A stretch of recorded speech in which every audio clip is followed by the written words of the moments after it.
Morley Robbins is here, and Morley, the White Hats are coming to save us. There we go. All right. Let me see. If I get my lights just right. See, I'm wearing a white hat right there. Right? I guess my hair alone is white. So The White Hats. there's this fairly amazing video of a white horse that's got blood red on its Oh, yeah, front yeah. and a The blue black horse riding through London. That's through like, London. I went, what? Was pretty wild. That was interesting to watch. Well, here's Has the nothing. question. Ready? Yeah. I want your take on this. We live in what appears to be some sort of artificial intelligence simulation, right? Uh huh. So when you Yeah. see the horses like that, I've asked so many people this question. Were they released on purpose to make that next part of the movie go through? Right. Or is the simulation planned but random, and that just happens according to the timeline, and there's nothing we can do about it? Because that would also mean, here's the age-old question, because I've changed my viewpoint on this. I used to believe we all had complete and utter control over what we do, who we are, where we go. And I changed my, I don't fully believe, no, I can change again, but my current viewpoint is we all have destinies and we have free will choice to screw up that destiny, but we are supposed to get to a certain spot. Yeah. No, I've long felt that that was the tension of fate versus free will, Right. and how much free will do we really have? And I think I'm becoming increasingly Shakespearean. All the world's a stage, Mm-hmm. and there's only so much we can do. We have control over our reaction. Sure. You can go do drugs and become an alcoholic like that. Like you can Right. totally take yourself off the path, but the path is Right. the path. Right. Exactly. And our growth as individuals is dictated by how we manage that tension between fate and free will. But we can't. I don't think we can. I don't think we can override fate or the play itself. It's just we're in a play. There's no question we're in a play.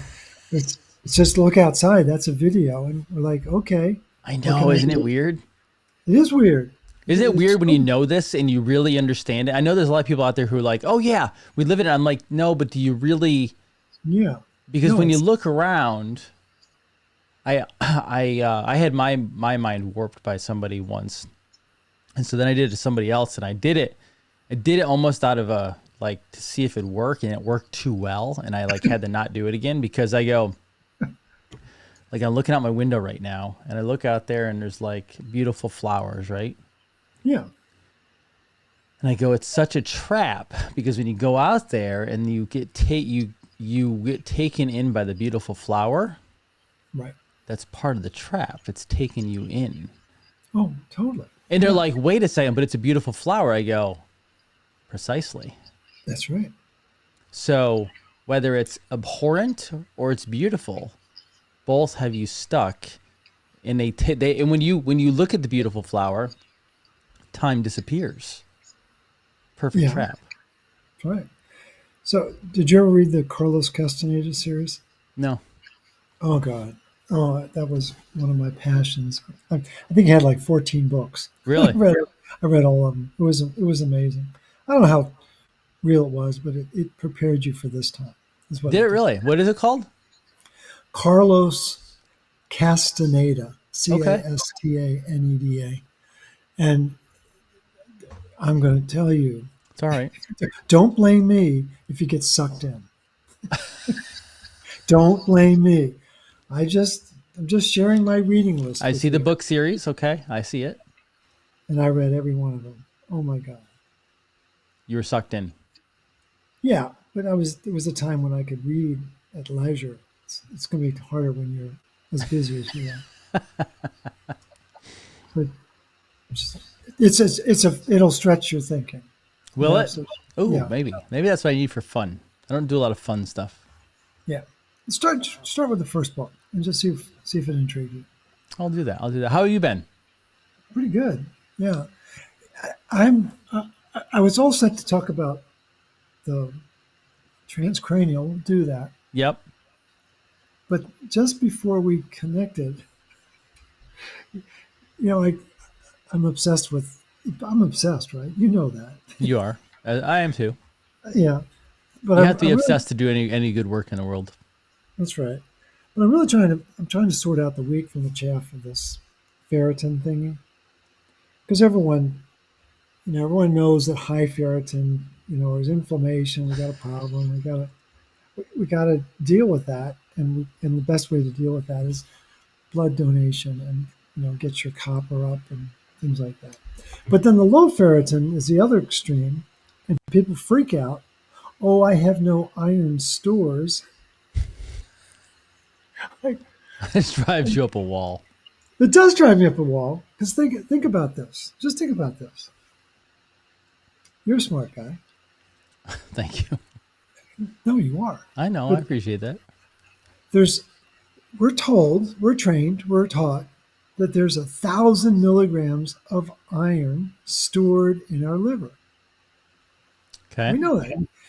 I've read that 100 different articles have said that. They always agree on the 1,000. They disagree on other numbers around iron, but they all say 1,000 milligrams of iron in the liver.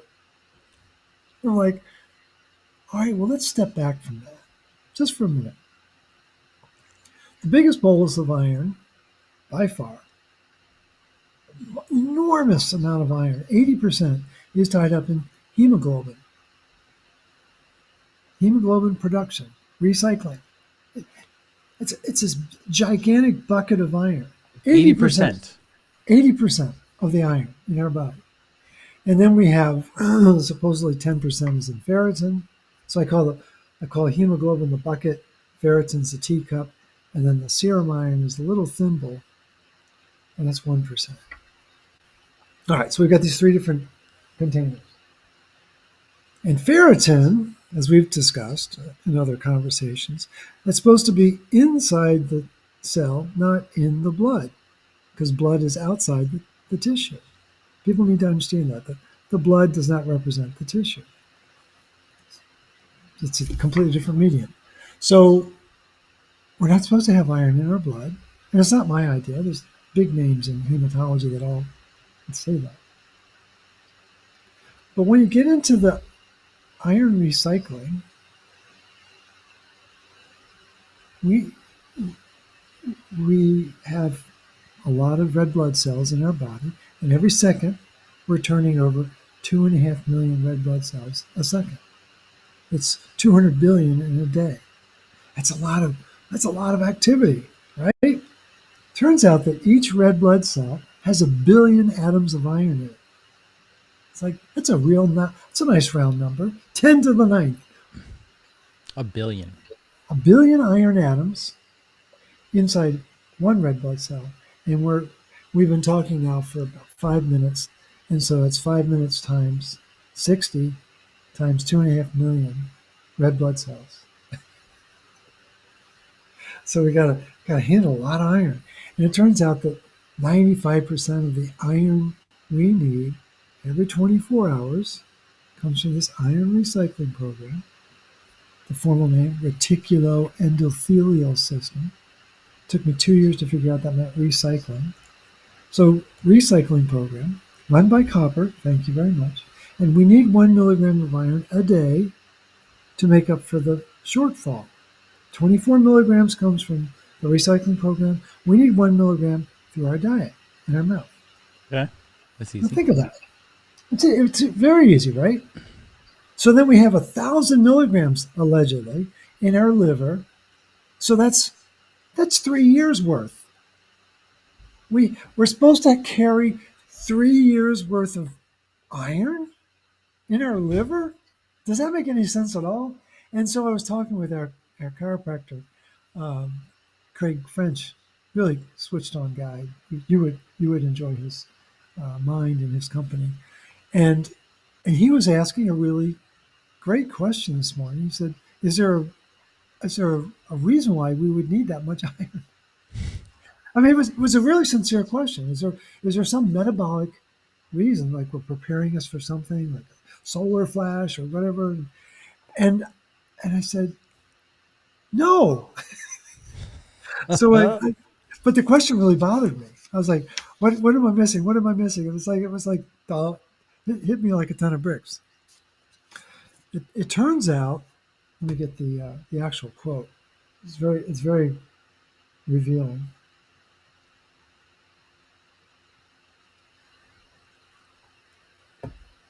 This comes by way of the Linus Pauling Institute to give it a little dash of credibility. How you and Linus. Me and Linus talking about copper. Adequate copper nutritional status is necessary for normal iron metabolism. Yes, we Okay. know that. And red blood cell production. Yes, that's valid. Red blood cell production and function. That's really important. Not just the production, but the function. And then the sentence that's most important: copper depletion results in iron deficiency like anemia. I would argue that it's all the anemias, but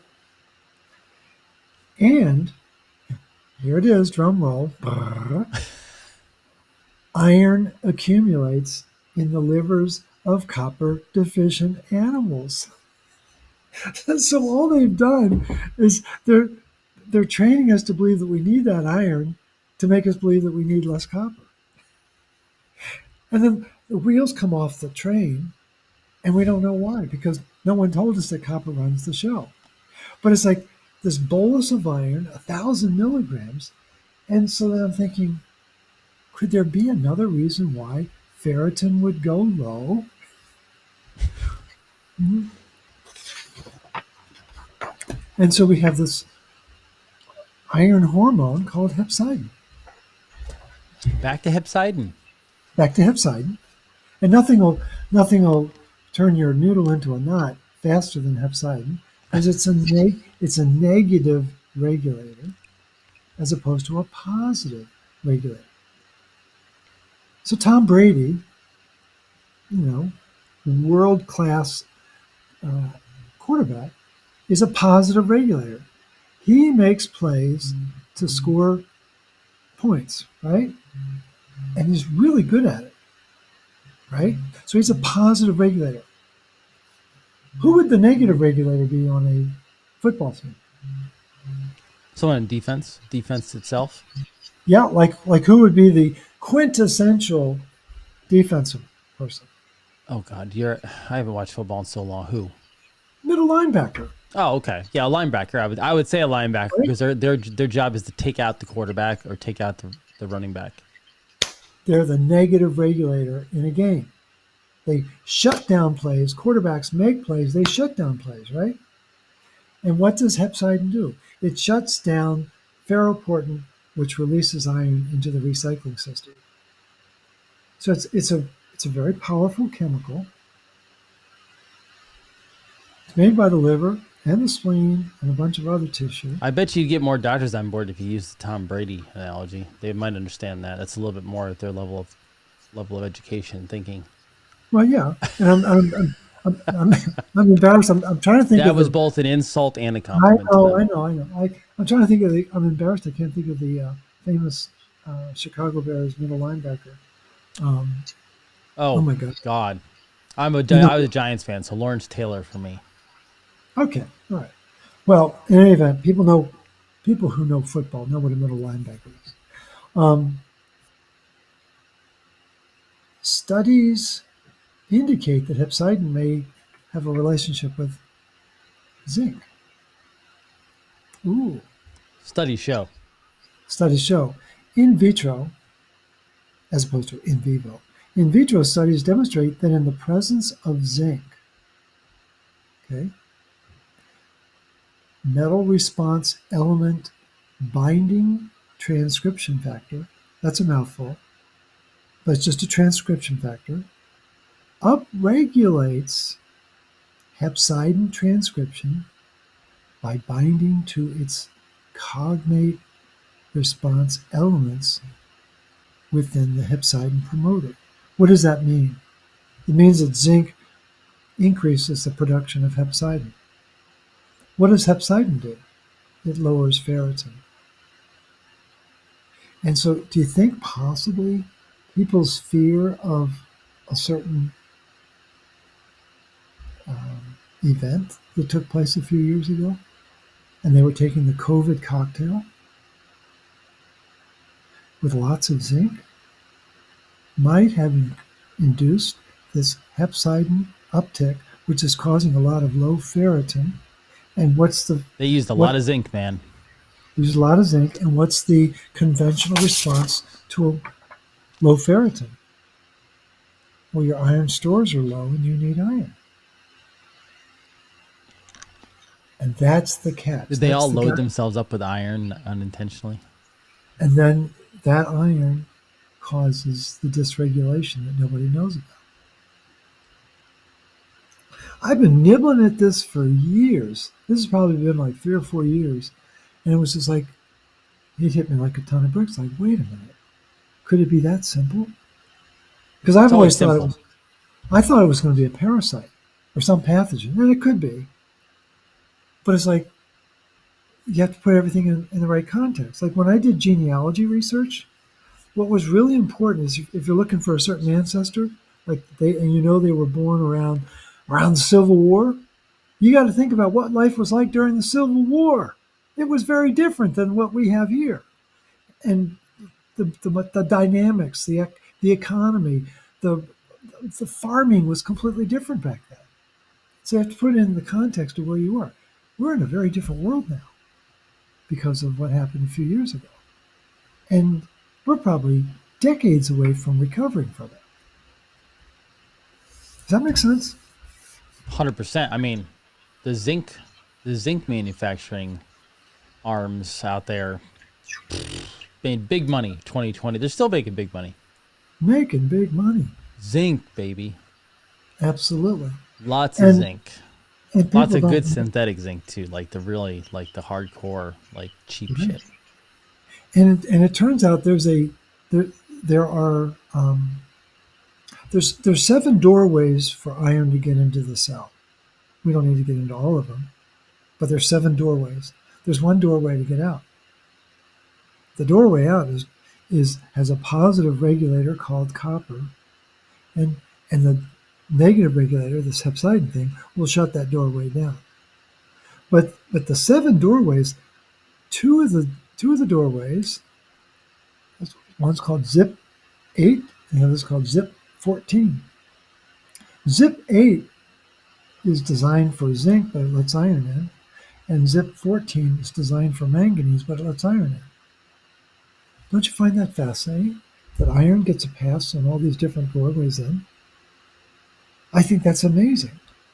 That that all of these mechanisms to get iron into the cell, and there's no restriction. It's not like there's a traffic cop saying, "Well, wait, iron, you don't." No, it just comes right in, and there's only one doorway out. Only one doorway out, and we're all copper toxic, and we're supposed to get rid of copper, right? So then the iron gets stuck in the cell and can't get out. Not according to the DNA. DNA shows high priority for copper on every single person I've ever seen. No, I think that's one of the coolest things you've shared with me. Not like medium, not moderate, high priority, meaning like your requirement for copper through the roof every Right. day. So, what's the system you use to measure that? When you say the DNA test, can you share that? I would have to go get an explanation from the DNA people. They explained it to me a long time ago, but I have not Okay. retained that data in my head. All right. Well, I would love to. However, it's one of the better. They use Systems? cycles, and I think they said it was 9 or 10 cycles of it, as opposed to like the other industry standard was like 5 or 6. So they are deeper on it. But I'd have to go get the actual data for you. Well, next time we're in Florida, we'll do that. I'd love to. And now I'd I have love to. another person who's going to go even deeper on it as well. But either way, 100% Well, Morley across the board. Every single person, we're talking hundreds. Every single person, high priority, off the charts, necessity for copper. I feel what people need to understand is that if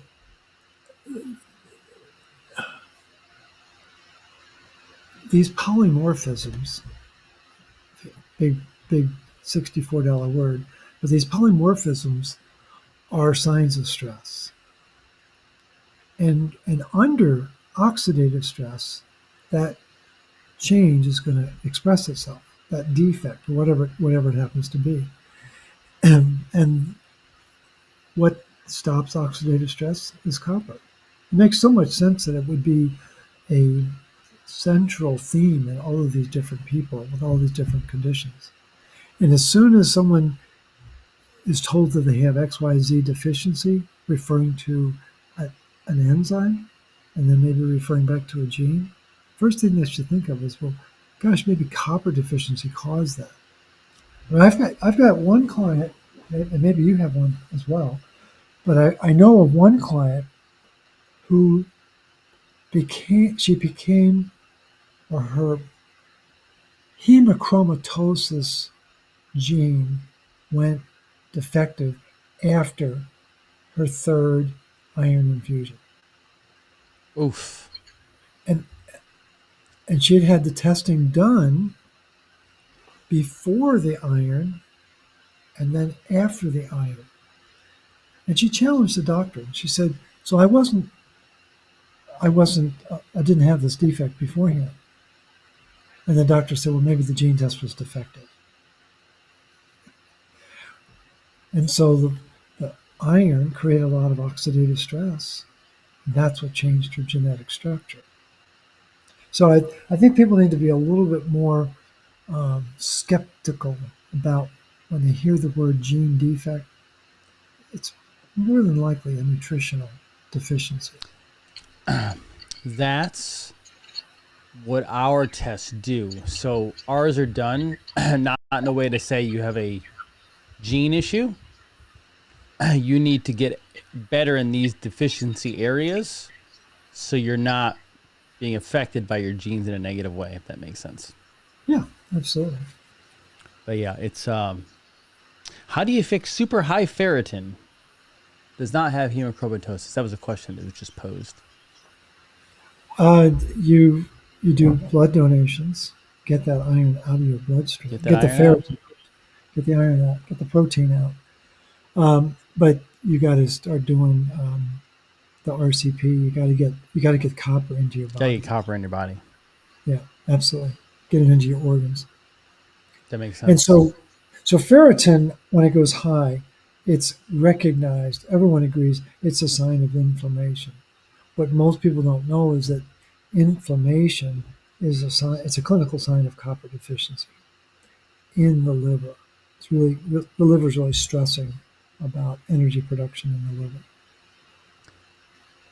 Um, here's another interesting question. I had no idea about this. I don't. It doesn't sound like something I would want to do. But have you looked into vanadium to assist in detoxing excess iron? Never. I've never even heard of it. I mean, I Either have don't. I. But vanadium Vanadium isn't vanadium a heavy metal of some kind? sounds like it. Vanadium. Vanadium, hard silver. Vanadium. Wow. And that's supposed to chase out iron? Iron diminishes the in vitro biological effect of vanadium. That sounds expensive. It's a legitimate. It's a product. It's a supplement. Vanadium. I see a vanadium with chromium. I see a Well, vanadium complex. I'm wondering whether Iron. vanadium. Hold on a second. Hmm. Iron fixer. I know this lady. Oh, Hold on. oh, I think I do too. Hold on. Let me make. Let me see if it's okay. That doesn't say vanadium, but oh, they're using a ferrous bisglycinate. What? Oh, they're trying to fix an iron deficiency. Never mind. That's somebody else. But there's a So, vanadium complex. What the hell? well, there's also a copper vanadium complex. They're just looking that up. So when they're told that they're iron deficient, the word they got to replace deficiency with is dysregulation. Copper is not strong enough to regulate the iron. It, I just it defies imagination that anyone would believe we have too little iron on this planet. Number one element. It's being fortified everywhere. Everything has iron in it. The produce, the meat, the grains. And the grains is not natural. They're adding the iron to it. And yet we're supposed to believe that we need more? No, we need to regulate it. We need to recycle it.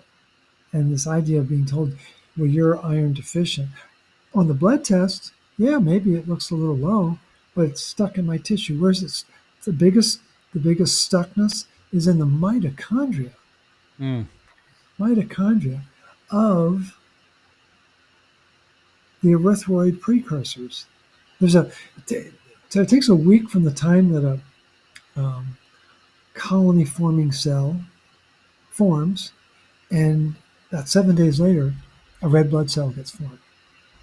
But it actually, the critical stage is around day 5, when so these colony formation cells evolve and they become what are called erythroid precursors, EPs, and they need to get enough energy to release excess iron, release the nucleus, and release the mitochondria.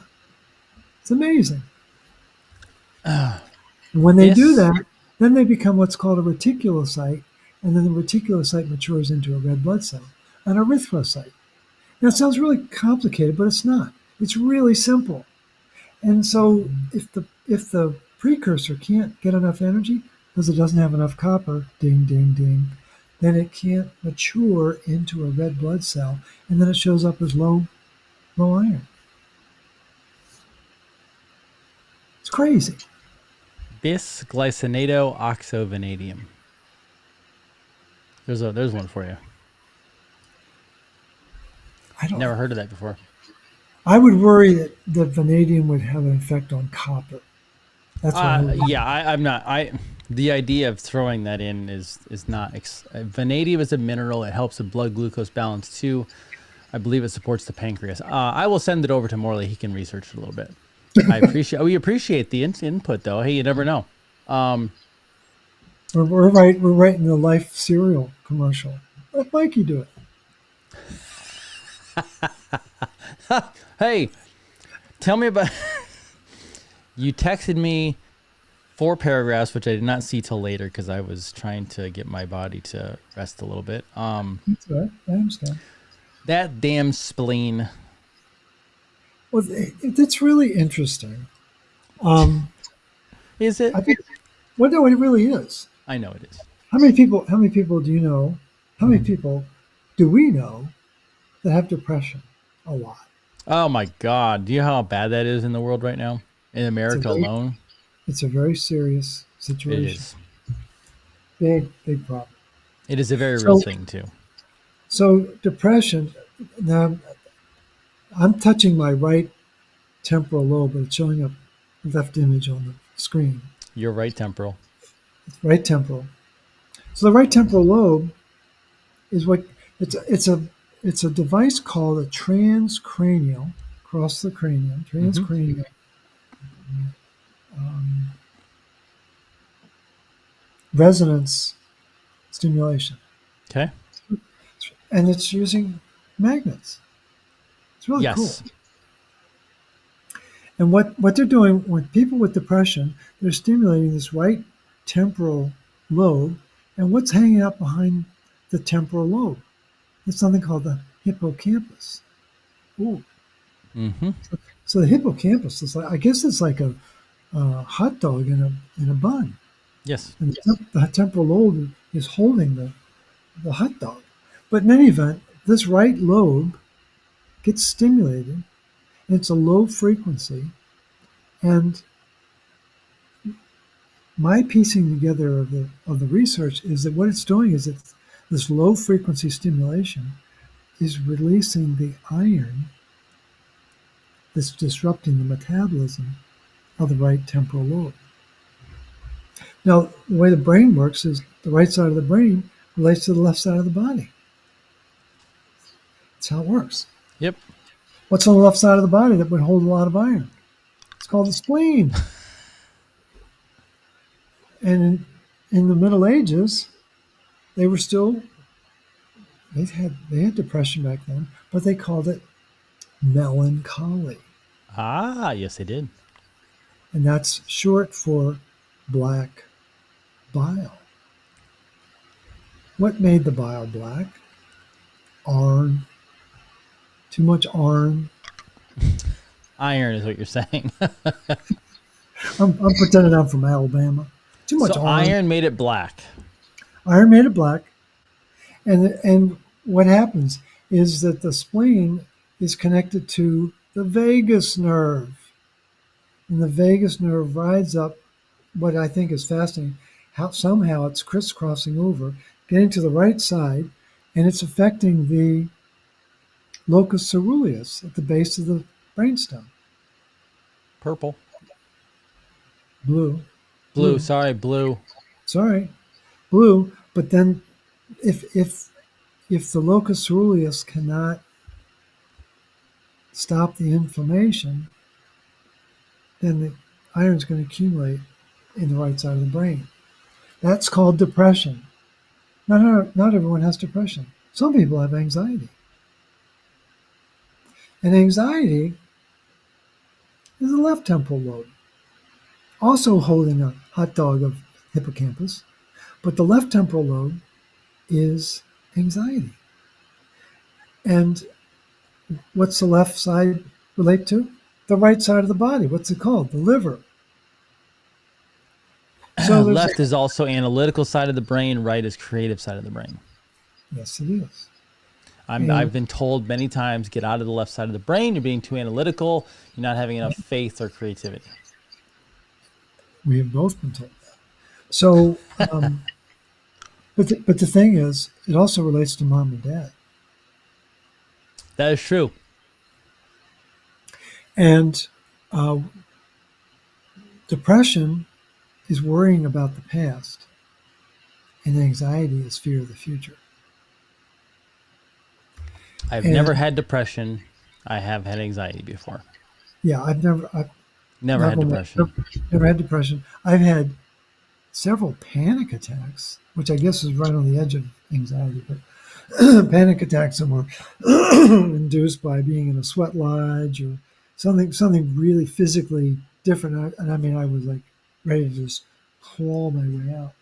But anxiety is technically known as general anxiety disorder, has the initials GAD.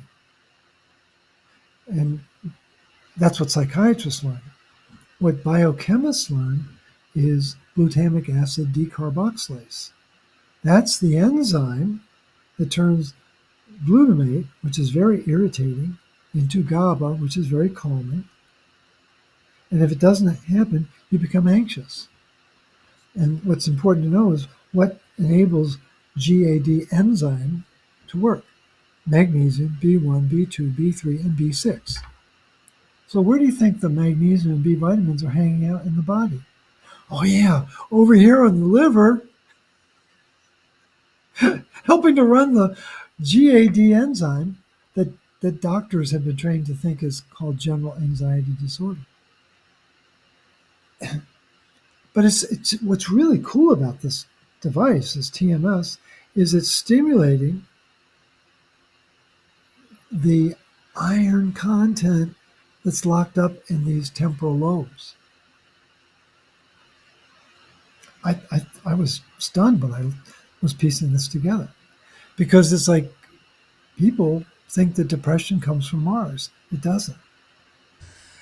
It's coming from a whacked out spleen that can't clear the recycling of iron. And so it's just the idea of back in the day when I was 6 years old and my dad was how old would my dad have been? He's probably in his mid 40s. He had electric shock therapy for his depression. Did he And, really? yeah, and it didn't work. Oh God. Then they were going to do it a second time, and he said, that's not going to happen." He ran away from home. They really thought that was going to work for people. Like, really? Yeah, yeah. Let's shock the brain into sane thinking. What the F does I that mean, like? it's right out of Cuckoo's Nest, right out of Cuckoo's Nest, and you know that was the event that redefined our family, was when dear old dad just like disappeared. Wow. And so um, imagine being 6 years old, and what would you think a 6-year-old would think if his dad runs away? Oh, well, I did something to cause it, right? sure. There's definitely there's a connection problem there. So I only carried that wound for 50 years. But what saved me, which is really interesting, this is the power of the mind and the psyche. Not electric shock therapy, EST. It was EFT, emotional freedom technique. Mm-hmm. And I did 2 sessions of EFT, and bingo bongo, the world went from black and white to Kodachrome, and I realized I didn't cause my dad to leave. Oh my God, I can't believe you went through that. That's horrible. But, That's but think about that. I mean, no, I get it. I'm just saying I can't. Yeah, that's now here's the people who are still with us, who aren't passed out right now. They're going to get a kick out of this. So I know I'm a researcher. So imagine my surprise when about 6 or 7 years ago. I mean, I occasionally like, what happened? I'd love to know physiologically what happened. And then I started to learn that it's about iron. Iron's getting locked up in the brain. In 1959, a year after this happened to my dad, 1959, they did an experiment at Tulane University. Jens um, Jens Martins was the lead researcher, and two guys from Harvard, two psychiatrists from Harvard. They used something that no one had ever used before: ceruloplasmin. One shot in 34 patients, and they wanted to see what they were really focusing on was schizophrenia. So my dad was technically manic depressive with schizophrenia, which is a pretty bad combination. Okay, now he had jet black hair. I mean, really black hair. Animal with black hair needs more copper, and so 1959 they administer one shot of ceruloplasmin to 34 patients. How many people were cured of schizophrenia? 30. 30 of 34 patients. what? Yeah. So what do you think the ceruloplasmin did? Maybe mobilize the iron that was causing the No way. absolutely way. And when you really get into behavioral health, if anyone out there who's worried about it or curious about it, put the label that you're worried about and just put oxidative stress in the search engine. And your jaws go down. Yes. And they know exactly what causes it. And it's a dirty little secret about how it's woven into our psyche that these conditions are diseases when in fact they're just expressions of iron overload because we don't have enough copper to regulate the iron. And it's amazing. And Wow. and the brain has one of the highest concentrations of copper in the body.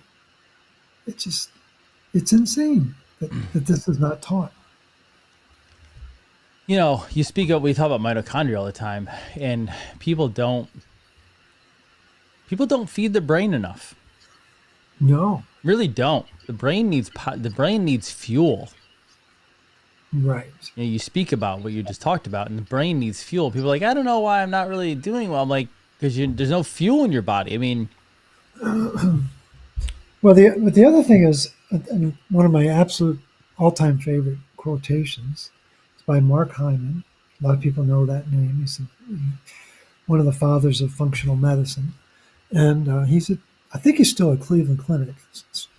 I don't think he's retired yet, but he's a real big name. I think he's written like 11 best-selling books. But in any event, his famous quote is, "Stress is the body's inability to make energy for the mind to respond to its environment." It's all about energy. it's all about energy. And when we're under stress, we need to have resilience. We need to bounce back from it, right? Well, that resilience requires energy.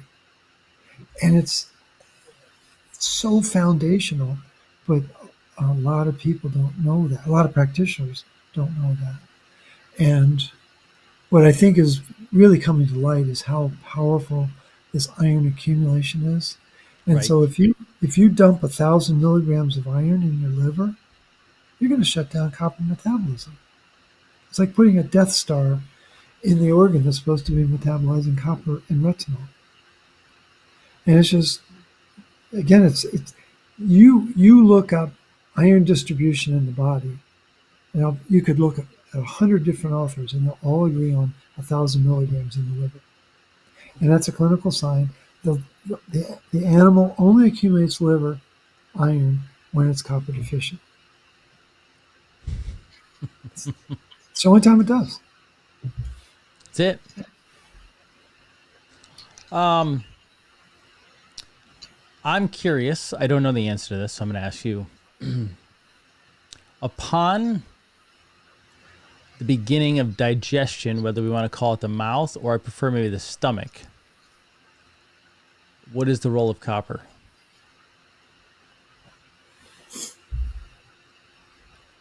Say that again. Ask it again, please. Let's say It not. was- Let's not use the mouth. Let's say upon the beginning of protein digestion in the stomach, what is the role of copper? I mean, just restricted to digestion. Well, the reason I ask is because a lot of problems kick off in the beginning of digestion, stomach and stomach acid problems, etc. That's also Right. tied to the endocrine system, etc. too, and the brain. I'm just curious at your. It's one of the things I've been working out with some people lately. That's why I've been asking. I'm asking about it. Okay. Well, let's. Some people are low in stomach acid. We know that. Yeah. Do you want to know why they're low on stomach I'd love to acid? know that. Okay.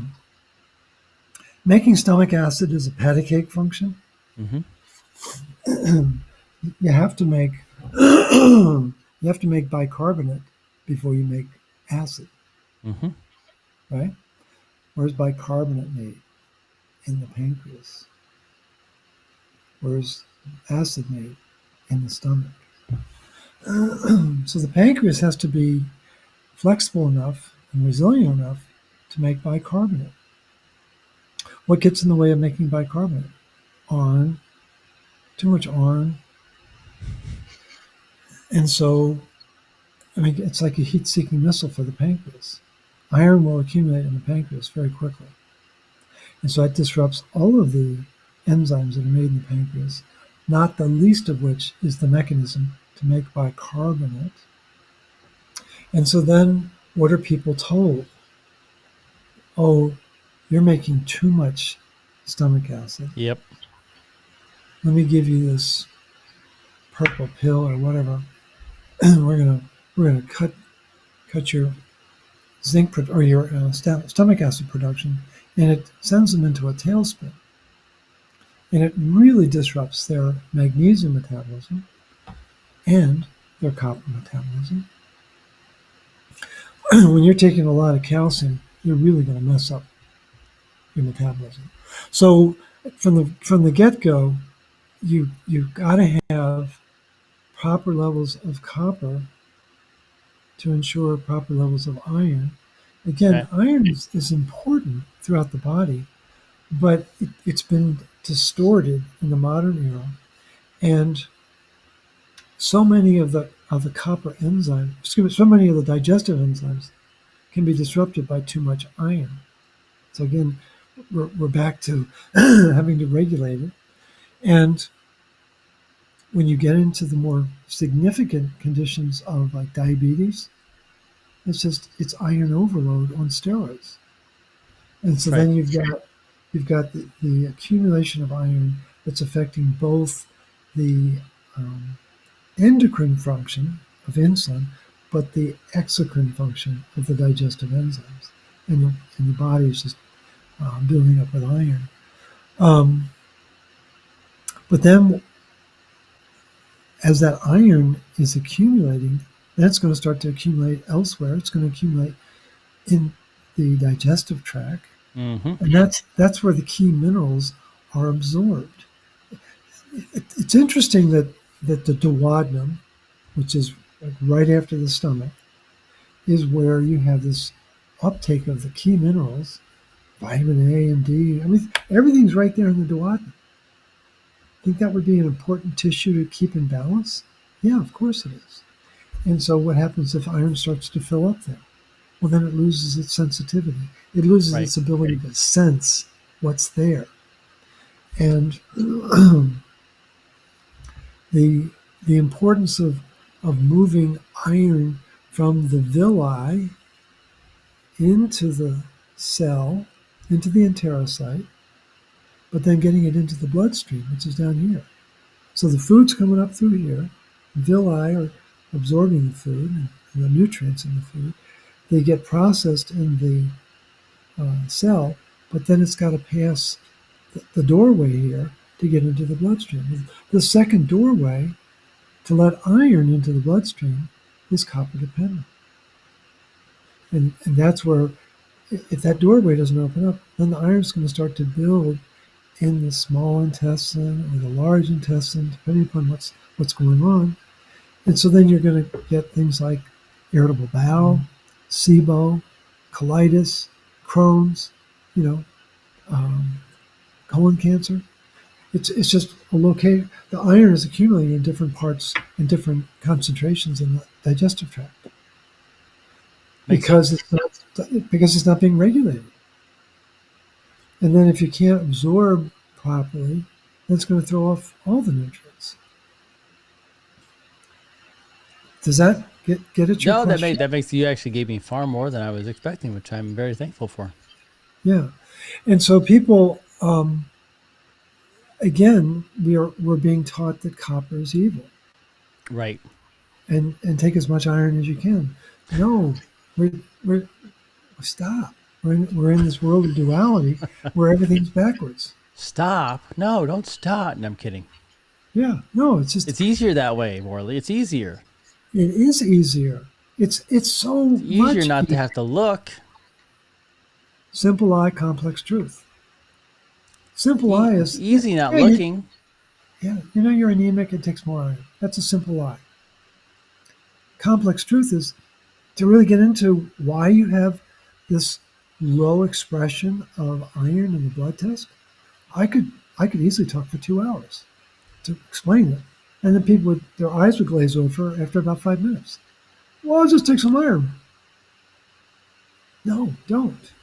And where it's really tragic is, um, I think it's tragic. Uh, Women who are pregnant, so that's 1% of society. 1% of society is always pregnant. So what are they doing? They're inoculating the other 99%. That's why they added iron filings. But 1% are pregnant. And what is pregnancy? It's inflammation on steroids. So what is the fetus? It's a parasite. It's really what it is. It's truly a parasite. And it takes 9 months for the parasite to become a mammal. And and it's a inflammatory state from beginning to end. Not my work. That's That's Mildred Seelig, famous magnesium expert. Pregnancy is a magnesium deficient state Yep. from start to finish. And so when there's magnesium missing, you're going to have inflammation.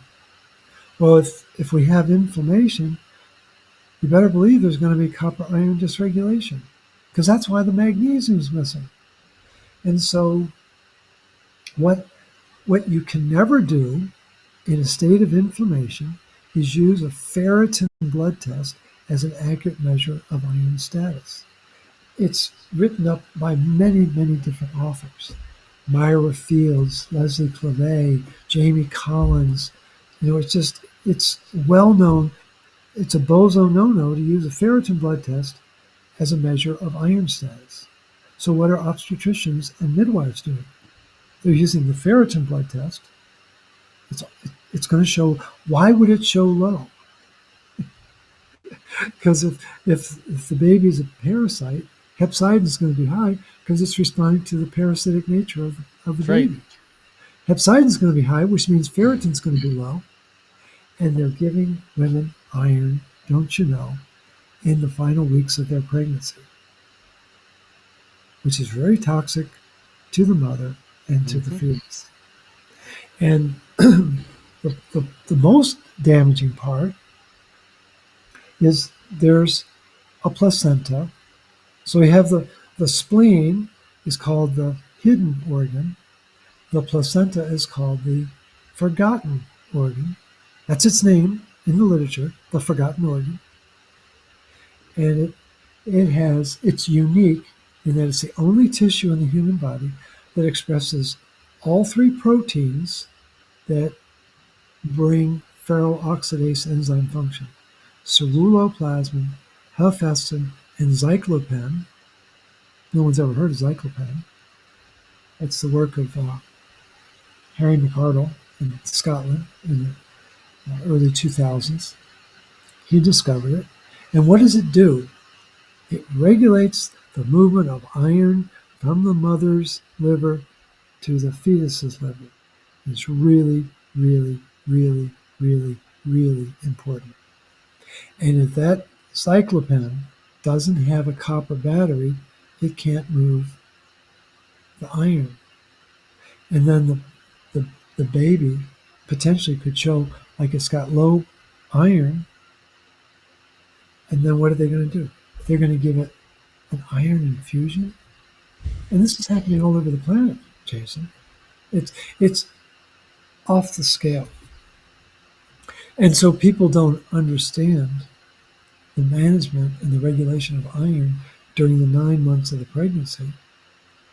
And there's just abject insanity running the decision making of birthing practitioners because all they think about is high and low.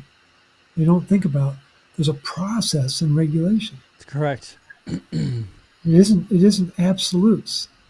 And the number of I've had two within months of each other. I had two clients, one on the East Coast, one on the West Coast, both be told they had low ferritin, both got iron infusions, both women almost died, and both babies almost died. Jeez. People don't know, and the practitioners don't know, and they're only doing what they're being trained to do. I totally get that. But we've got to raise this awareness to, at the very least, ask better questions and demand better answers. And for a practitioner to say, "Well, that's what my training taught me," that's not a good answer. No. They need to be able to explain the metabolic process and how iron is being handed off. And everything about iron handoffs is about copper. Every time iron is moving through a membrane, you got to have copper there. It doesn't work otherwise. Every membrane. And it's just, so that's more than you wanted to know, but I wanted to sneak that in while we had the moment. I appreciate it. I appreciate it. I thank you for your time as always this week. Thank you. Absolutely. Next week, everybody. Next week, bring your questions with you next week, and we'll go over some more and have some fun on that. And I'm going to go and get some rest before my next one. And Hope you feel Yeah. better. Oh, yeah. It get there. It's just this, this world. Go donate blood.